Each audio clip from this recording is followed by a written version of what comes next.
जी sir. Jamnagar શહેરમાં city એ division police station में land ગ્રેબિંગનો ગુનો દાખલ થયો છે અને જે આ લેન્ડ ગ્રેબિંગનો ગુનો દાખલ થયો છે આ લેન્ડ ગ્રેબિંગના ગુનેના જે મેન આરોપી છે આનું નામ ધર્મેશ મૂળજીભાઈ રાણપરિયા છે અને જે ગુનો દાખલ થયો છે वो ગુનો જે સોસાયટી છે મયુર ટાઉનશીપ નામની એક સોસાયટી છે અને આ સોસાયટીનો કોમન પ્લોટ છે અને આ કોમન પ્લોટનો જો ટોટલ એરિયો છે वो લગભગ 963.38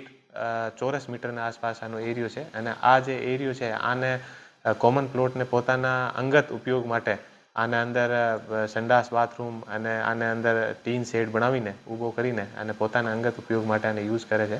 તો ઓ જે ગુનો છે સોસાયટી તરફથી અને જે ધર્મેશ મૂળજીભાઈ રાણપરિયા છે આને ઉપર ગુનો દાખલ અત્યારે કરાવ્યો છે અને આરોપીને અત્યારે આરોપી જે છે આ પોલીસની કસ્ટડીમાં છે અને આગળની પૂછપરછ આથી ચાલુ છે. સોસાયટીના રહીશોને ધમકી આપવામાં આવી છે. આ જે લેન્ડ ગ્રેબિંગનો જે ગુનો દાખલ થયો છે આ જે મેન સોસાયટીનો જે મેન કોમન પ્લોટ છે જો બધા યુઝ માટે હોય છે તો એ પોતાના અંગત ઉપયોગ માટે આને કવર કરીને અને પોતાના ઘરની સાઈડમાં 3 દરવાજા રાખીને અને પોતાના અંગત યુઝ માટે બીજા લોકોને યુઝ કરવા નથી દેતો. જગ્યા કેટલી હતી અને કિંમત કેટલી? જગ્યા લગભગ 965.38 ચોરસ મીટરની આસપાસ ટોટલ જગ્યા છે અને આની બજાર કિંમત અત્યારે લગભગ 3 થી 5 કરોડની આસપાસ છે. આરોપી વિરુદ્ધ અગાઉ ઘણા બધા ગુના દાખલ થયેલા છે અને થોડાક ટાઈમ પહેલા આરોપી વિરુદ્ધ